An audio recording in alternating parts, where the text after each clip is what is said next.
So let's take a look at the cost of the new Tyranids and how much Games Workshop's new bugs will set you back. Let's take a look at the prices of this week's releases.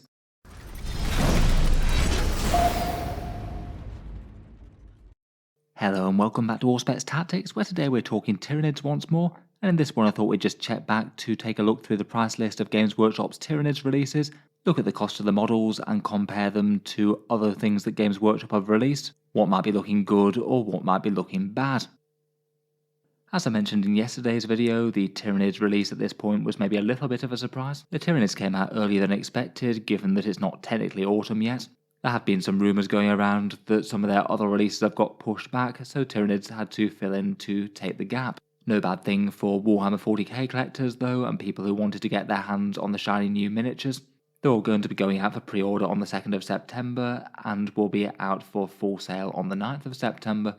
It now looks like we've also got the price list for the Tyranid models that are going to be going out to third-party retailers, but interestingly enough it looked like that new Combat Patrol is direct only. Its name isn't on the list of prices that go out to third-party retailers, so it probably means that it's only going to be sold through Games Workshop's web store. That will be quite an unusual move compared with quite a lot of the other box sets, but in reality it's kind of a directly inferior box anyway if they price it at the same price as the other Combat Patrols. So in reality, the play to go for if you actually want the models in the Tyranids Combat Patrol box will be to get the 40k starter set plus a box of Biovore. You'd basically have this box for cheaper than a regular Combat Patrol set, and you'd also get a bunch of Space Marines thrown in as well. It does seem that we've got the prices for the other stuff that isn't direct only though, the Codex data cards and all the new miniature releases, so let's take a look at those. As mentioned last time, looks like the only major thing that we don't have from the new Tyranids range are the other miniatures from Leviathan like the Neuro Tyrant and Screamer Killer. I guess they'll probably follow along in some form at a later date. First up, it does look like Codexes for 10th edition are going to be increasing in prices a little bit. Looks like the new Codex Tyranids is £35, €45 or $60, so that's higher than the prices they had for 9th edition. As always, a little bit disappointing when Games Workshop's cost of entry just to get access to the rules gets ever higher, though I feel like it's maybe not the most unexpected move in the world given that they left the codexes out of the price rises earlier in the year. It looks like they were still getting price rises, but it just turned out that they would happen when the new edition rolled around. I guess maybe they thought it might not be such a great look for them to charge more for the codexes that are very shortly going out of date, or just not worth reinventing their prices for the short time that they were left. Can't help but think that this isn't going to be the best value feel for a book ever. The 9th edition books definitely had their positives and negatives, though they did have really quite a lot of rules content. Seems that the main selling point for the book is the datasheets plus the detachments. For things beyond the actual unit rules though, you're only ever going to really be using one double page spread of rules at the same time, maybe something that isn't really the hardest just to remember if you wanted to otherwise. Otherwise though, we do know a fair bit about the book already. 47 datasheets, including the new ones for the Lictor, Norn Emissary and the Norn Assimilator, and 6 detachments, as we talked about in the video earlier today. Things like Synapse-focused ones and Horde-focused ones and plenty more. I'm sure Games Workshop will give us a few more previews of the Tyranids book over this week. There's also Crusade content and their normal miniature galleries and pictures. It's 120 pages all in all. Alongside the Codex, it looks like the Tyranid data cards for the units will be getting a bit more expensive as well. The intro index data cards were at least fairly reasonably priced as far as Games Workshop goes, but it looks like these ones will be a little bit more expensive at £20, €25, or around about $30 to $35. I don't believe that we've got the prices for those yet. I feel like they may be pushing it a little bit in the way that they will still be really quite useful to a lot of people. I think they will still get bought. Definitely not quite as feel good as the index ones were though fingers crossed they might be a little bit less full of errors than those ones were.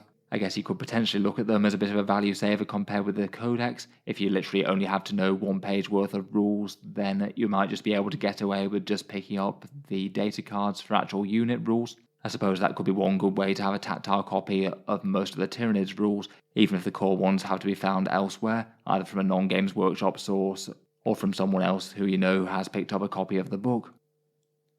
Next up we've got the Tyranids dice, £18, €23 or $29. Kind of surprising that Games Workshop do seem to have decreased the price on the dice a little bit. It seemed to be something that was just ballooning to kind of crazy levels in my opinion. It kind of feels like the previous pattern of how they were selling dice. Slightly lower cost and very slightly more dice at 16 rather than 15. I say that as faction specific dice go, these ones do look kind of nice. I feel like they're the sort of thing that really appeal to certain collectors and perhaps less so to others. Certainly if you want far less fancy dice, then you can get the same effect for a fraction of the cost. Next up, we've got the big ticket item of the week, the Norn Emissary or the Norn Assimilator. I feel like this is perhaps the mini that's got the most interest out of the new releases, as it's an entire new unit for the faction and kind of does fill the role of a big heavy bug for the Tyranids, though it's not quite super heavy size. Seems that the Norn Emissary will set you back £70, €90 or $115. Overall, maybe not too bad given recent Games Workshop big model releases. It's less than, say, the Catan Shard of the Void Dragon or a Bloodthirster, for example, around about the same sort of price as the Space Marine Storm Raven or Repulsor Executioner. Though if you compare it to an older Tyranid kit, it still is significantly more expensive. It's around about double the price of something like a Tyrannofex or Turvagon, which, while they might be a fair bit of an older miniature, do kind of feel like they're in a similar sort of weight class to these guys, except that one a bit more squat and low to the floor, whereas this one's standing up. Based on the model and the prices, I'd guess it's probably going to have a points cost somewhere between 200 and 300 points. I guess we'll wait and see on that score though. Should be fun to see its rules when they do start to preview them. Next up, we've got the three variants of Lictor. Death Leaper is £37, €50 or $60. The regular Lictor is £30, €40 or $50. And the newer Lictor is a bit cheaper, £25, €32, 50 or $40. Maybe it's a little bit surprising to have three variants of pretty much a similar sort of thing go for really quite radically different prices here. Games Workshop do like to charge things their own way, I guess. And it does look like they're all separate kits. It isn't any sort of one multi-build kit that builds all three or anything like that. Given they all seem to be at least a somewhat similar size, maybe the newer Lictor might be a tiny bit smaller, but still looks like quite a cool, interesting model, and it is new to the range as well. I feel like the newer Lictor maybe has got the most appealing price out of them. It is maybe a bit disappointing for the regular Lictor to be £30, €40 or $50. I feel like that's quite a lot for just one infiltration model. I can't help but think that maybe they should have done something similar to, say, the Imperial Guard Field Ordnance batteries and given you two in a box. Death Leap is basically the same, but paying a character tax on top of that. I feel like a lot of people might well be willing to pay that though for cool Tyranid in a bio cape. I feel like as new Tyranid miniatures go, he is one of the more popular ones. He does look quite cool. Overall, I'd definitely say that Death Leaper and the regular Lictor do feel a bit on the pricey side though. I would have hoped things to be a bit less than that, or as I said, maybe two in the box for the standard Lictors. In a similar sort of vein, it looks like the Biovore or Pyrovore is still just going to be the one model. Again, that's going to be £30, €40 or $50, so I guess the same as the standard Lictor. Again, strikes me to be a bit on the pricey side, that one. It is exactly the same cost as the previous Finecast resin kit, and that was seen as quite a lot for what you got for one Tyranid bombardment organism. I guess at least comparative to that one, at least you get a much more recent sculpt, and should be a fair bit nicer to work with in plastic as opposed to resin, I suppose. And I guess there's always the possibility with a new model like this that it might well get some inflated stats or do something interesting and different. Maybe getting some extra durability or extra wounds or something. That wouldn't surprise me too much. If that's the case, then at least it could maybe cost a few more points in game. If it were really this price and the points cost didn't change at all, then you could be paying more dollars than you get in points, which is generally a very bad thing for Warhammer to be in. I'd say in perhaps the most positive pricing thing that I've seen so far this week are the Genestealers, £32.50, €42 50 or $55 for 10 of them as new sculpted models. Compared with Games Workshop's usual kind of offering for these sort of things, I feel like that's actually surprisingly good. They could have easily been $35 or $37.50, and I don't think that people would have been too surprised. They have some Horde units that are costed at £32.50, like say Orc Beast Snagger Boys. So getting models that are significantly more elite than that, I feel like isn't the worst thing in the world. I think they certainly do fairly well compared with Games Workshop's worst value options they've released at this sort of price point. Say for example Necron Flayed ones, which are around about this price, but you only get half the models, and at least these guys have a head swap option. These ones come in at 180 points in game, so around about 3.2 points per dollar. In general, that's quite good for a standard box of troops from 40k, particularly recent ones. The Termagants are at £27.50, €35 or $55. Kind of depends on how you view this one really. Again, compared with Horde type options that Games Workshop have released for other factions, say for example the Chaos Space Marine Cultists at £30 or $50, these are a little bit cheaper than that. and do actually have some interesting options with different weapons available and the new special weapons in the box, which kind of feel like the selling point of this Termagant kit. Obviously though, it still represents an increase on the previous. They are a squad that you might potentially want really quite a lot of in a Tyranid army, so I feel like in general, if you do want a lot of Termagants on the board, perhaps the best economy option is just going to be to get them out of the Leviathan box set or starter set gaunts, and then if you really want the special weapons just to convert them onto a few miniatures, I'm sure you can find some way to make an interesting looking bio weapon for them. I do feel like the special weapons may be a bit of a crafty upsell by Games Workshop, definitely add a little bit of fun factor, but it's definitely a massive incentive to get this kit if you want to field them in game, as these models are just going to be strictly better than ones that you got in the starter sets due to having free guns included due to Games Workshop's points cost in 10th edition. Finally, for the models, the Hormagaunts are £30, €40 or $50. This one perhaps feels like a little bit of a confusing one to me.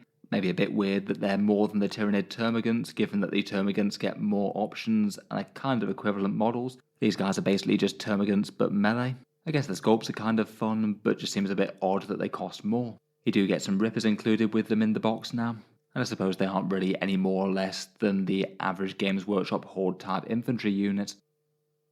Finally, that's it for the prices that we know so far, but as I mentioned at the start of the video, still seems that we have the price unconfirmed on the Combat Patrol at this stage. It looks to be direct only, as we otherwise would have the price being sent out to the third-party retailers. I might try and make a quick follow-up video or post or something just to talk about this when it comes out. As I mentioned last time round though, if they do indeed price this the same way as the regular Combat Patrols though, it is going to be a redundant deal, as you could just literally get the exact models in this box by picking up the 40k starter set plus a box of Barb Gaunts. That would be £92.50, and then the Combat Patrol will be £95, so directly spending just a little bit more money for the same miniatures, never mind the fact that you miss out on 11 Space Marine models that you would get free with the other ones. I feel like their strategy might be just to have this on the back burner in their web store until the next edition, then maybe put it on general release when the 10th edition starter boxes eventually go away. In any case though, let me know what you think of the prices for the Tyranid miniatures. Overall I'd say some good news, some bad news. I'd say Codex is going up for 10th edition perhaps isn't the best news in the world. Other ones that feel a little bit pricey are perhaps the Biovore and Pyrovore plus the regular Lictor maybe. And Hormagaunts really are going to be quite expensive if you want big hordes of them as well. Perhaps for models that got away with a slightly better price than Games Workshop might have given them, I feel like the Genestealers aren't too bad, nor is the newer Lictor. And the Norn Emissary I feel like they could have charged a bit more for, at least when compared to a few other models of similar sort of size and stature. I look forward to hearing which ones you think are a good deal or not though. Which of these are you planning to pick up yourselves? Finally, I will just mention quickly that if you are looking to save a little bit on these releases, then Element Games and Gap Games should have a decent supply of at least a few of these. Element Games in the UK and Gap Games in Australia, usually giving it around about a 15 or 20% discount compared with Games Workshop's prices. Always good to save a little bit on Warhammer if you were indeed planning to pick these up anyway. You can find both of their web stores linked down in the video description. It does help to support the channel if you buy anything through them and doesn't cost you any more to use should you wish to. Otherwise, feel free to subscribe to Auspex Tactics, while certainly keep the regular 40k videos coming. And if you'd like a more direct way to support the creation of the videos, then the channel's Patreon page is also linked down below as well. It is what allows me to keep on posting like this quite so regularly just about every day. Channel patrons do get to see a few videos early, regular votes to see what sort of things happen next on the channel, and automatic entry into the regular prize giveaways with a chance to win some big model kits each month. If any of that sounds good to you or you'd just like to help support, the link is down in the video description. In any case, a massive thank you for listening, and I'll hope to see you guys next time.